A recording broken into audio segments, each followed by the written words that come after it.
Hello everyone, आज हम पढ़ने जा रहे हैं क्लास 9 का part 2 in science chapter number 9 inertia and mass. Last topic में हमने पढ़ा था फर्स्ट लॉ ऑफ मोशन। अब हम पढ़ेंगे इनर्शिया एंड मास।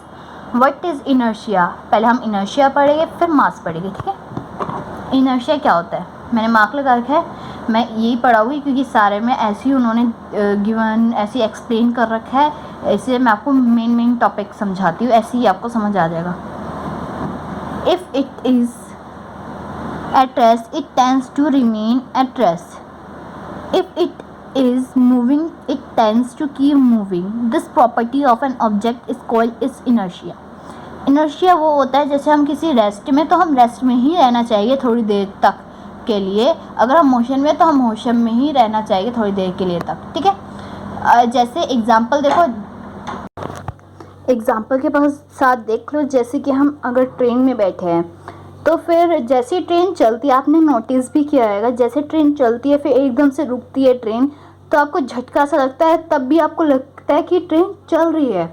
आप तब भी मोशन की फॉर्म में होते हो। जैसे बाइक चला रहे हैं हम, ठीक है, बाइक एकदम से तो रोक नहीं सकते, बाइक धीरे धीरे रुकती है, तो आप तब भी मोशन में ही होगे। जब बाइक को रोकोगे तब भी मोशन में होगे, फिर मोशन से धीरे धीरे रेस्ट में आओगे। इसे कहते हैं इनर्शिया, कि जब हम रेस्ट में, तो हम रेस्ट में ही रहने चाहिए थोड़ी देर के लिए, मोशन में तो मोशन में ही रहना चाहिए थोड़ी देर के लिए। अब मास क्या होता है, ये देखो यहाँ पे मैंने मार्क लगा रखा है, यहाँ पे मास भी है और इनर्शिया भी है। देखो, inertia is the natural tendency of an object to resist a change in its state of motion और of rest. The mass of an object is measure of its inertia.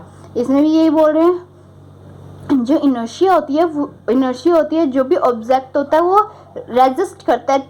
वो मोशन में है तो motion में ही रहना चाहेगा, अगर state में तो अगर रेस्ट में तो रेस्ट में ही रहना चाहेगा। The mass of an object is measure of its inertia. और जो मास है वो क्या करता है, मेजर करता है ऑब्जेक्ट को किसके साथ, इनर्शिया के साथ, ठीक है। ये हमारा था इनर्शिया और मास का टॉपिक। अब हम पढ़ेंगे second law of motion. What is second law of motion? Second law of motion यहाँ बहुत बड़े एक्सप्लेन बहुत बड़ा कर रखा है। मैं आपको अपने नोट्स में से दिखाती हूँ, वहाँ आपको इजी वे लगेगा।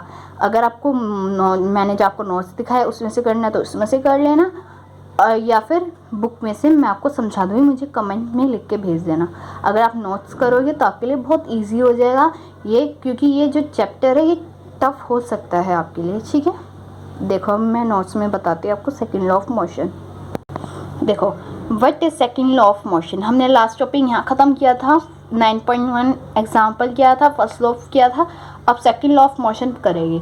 Rate of change of momentum of an object is proportional to applied unbalance force in the direction of force. Rate और मोमेंटम ऑब्जेक्ट की वो चेंज होती रहती है, क्योंकि अनबैलेंस फोर्स होता है। अब अनबैलेंस फोर्स पे अप्लाइड करता है और डायरेक्शन फोर्स की भी चेंज होती है, उसे कहते हैं second law of motion. Change in momentum, momentum में कैसे चेंज होती है सेकेंड लॉ ऑफ मोशन में? फाइनल वेलोसिटी माइनस कर देते हैं इनिशियल वेलोसिटी। फाइनल वेलोसिटी आपको पता होगा, फाइनल वेलोसिटी को हम क्या कहते हैं, वी, और इनिशियल वेलोसिटी को क्या कहते हैं हम, यू। इसका फॉर्मूला क्या होता है, M V minus M U. M मतलब मास, वी मतलब फाइनल वेलोसिटी, माइनस एम मतलब मास, यू मतलब इनिशियल वेलोसिटी।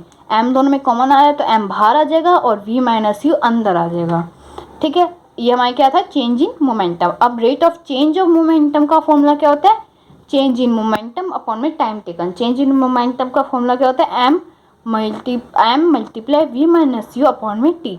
वी मतलब फाइनल वेलोसिटी और फाइनल मोमेंटम, और यू मतलब इनिशियल मोमेंटम, टी मतलब टाइम। अब डिफाइन 1 न्यूटन की डिफाइन क्या होती है, when an acceleration is 1 metre पर second is seen in a body of mass 1 kg, then the force applied on the body is said to be 1 Newton. कोई भी acceleration 1 metre square में होगी body की, वो उसका मास क्या आएगा 1 kg।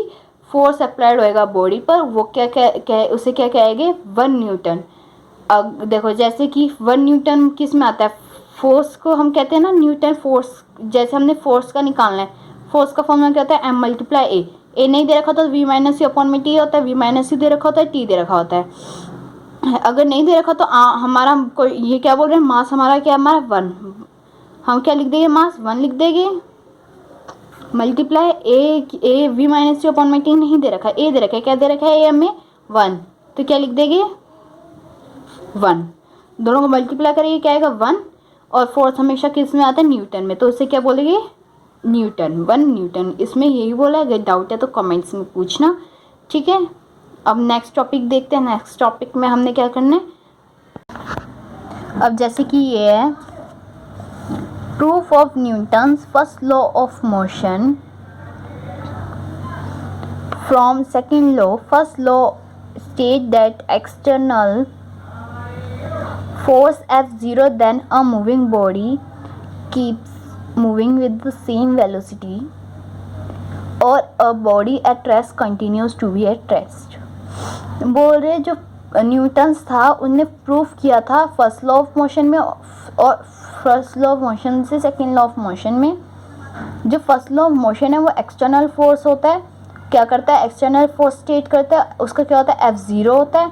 Then a moving body keeps moving with the same velocity, और जो मूविंग बॉडी होती है वो किस में रहती है मूविंग में सेम वेलोसिटी होती है, और जो बॉडी होती है वो रेस्ट में रहना चाहे तो वो रेस्ट में ही रहती है थोड़ी देर तक।